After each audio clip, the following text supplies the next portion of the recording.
Oh, hi there. I'm Sam Bradbury, and I've been asked by Falmouth Art Gallery to show you guys how you can make animations in your own home. Hi, I'm Sam, and I'm really excited to bring you this video workshop of how to make your own animations at home. You're going to need a couple of things to begin with. So you're going to need an iPad, tablet or mobile phone with which to record your animations, and you'll also need something to animate. Now then, I'll be talking about that in a little bit more detail in just a moment, but it can be made out of plasticine, blue tack, tin foil, or even just an action figure or car or some sort of toy that you want to bring to life. Okay, so we want to make an animation, but the main thing that we need first is something to animate, something to make move around. So here I've got examples of different things that I've made and things that I've found around the house that are ideal for making very simple animations. Now the first one I'm going to talk about is really my favourite. It's plasticine. So I've got some unopened plasticine here. It's not too expensive and you can buy it online or in various toy shops and hobby shops and things. Here's a little guy I made out of him here. And the real beauty of this stuff is it doesn't dry out, it's not sticky, and you can get a fuller range of movement with your creatures than, say, tin foil or using toys from home. If you don't have plasticine or can't get hold of any, however, blue tack works really well as well, so you can always use that. And tin foil is also excellent, especially if you're making some sort of robot or a mechanical creature that you want to make move around. Now then, you don't even need tools or expensive things like that. I do have some clay modelling tools and things, but you can just use a nice blunt knife, or I always find the best tool is just a pencil for making holes, scraping, and doing things like that.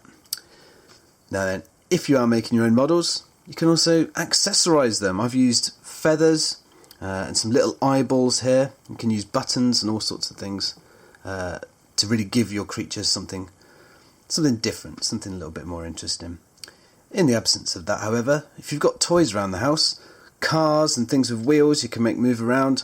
I made a really lovely little ballerina video with this guy, or even just little action figures, Lego. You can use anything.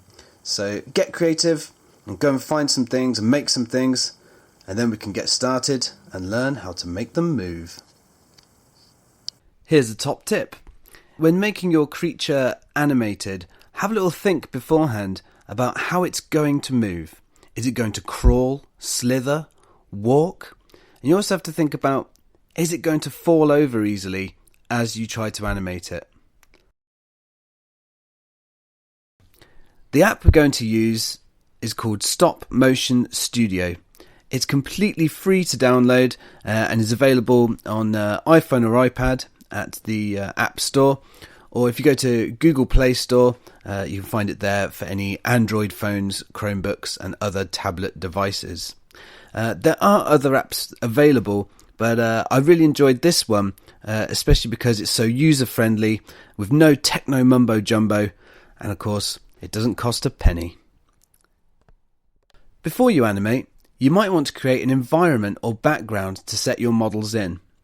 You can use coloured paper, images from magazines, or even film it outside or in your very own garden. So, we've made our models. We've got a nice background. I've just chosen a plain black one here. And I've set up my device. Now then, because I don't have a tripod or a stand or anything to hold it in place, I've used just a little lump of plasticine at the back there to help prop it up a little bit, and a few little bits of blue tack to make sure that it doesn't wobble around as I take the pictures that help animate. Right, so now that we're set up, we're ready to begin.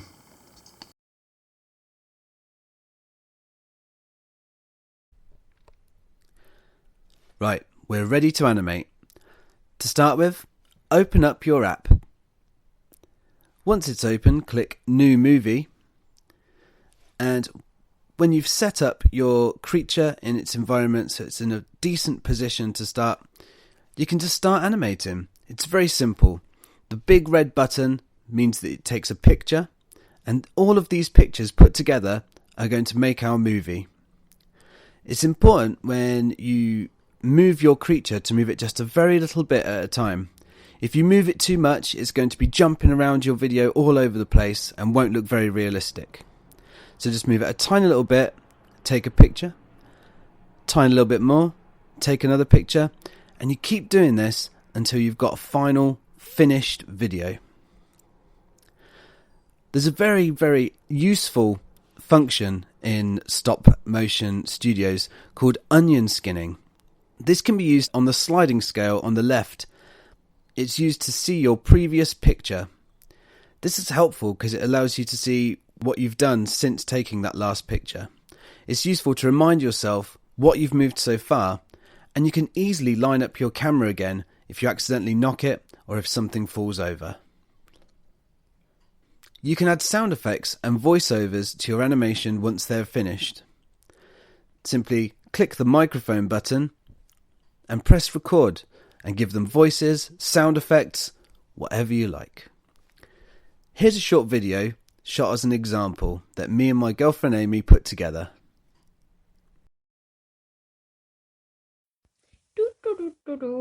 Morning. Oh, my nose is full of us, all right. Pick it up. Oh, my head. Oh, pick it up with my neck. It's all right, I'm warm. Oh, what you dropped there? Oh, on my face.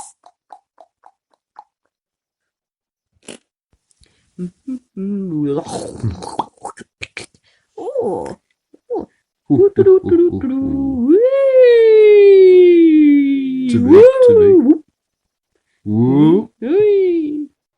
Come on.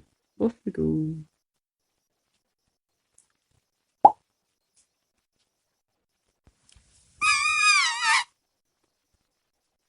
Hey, get out of here, you.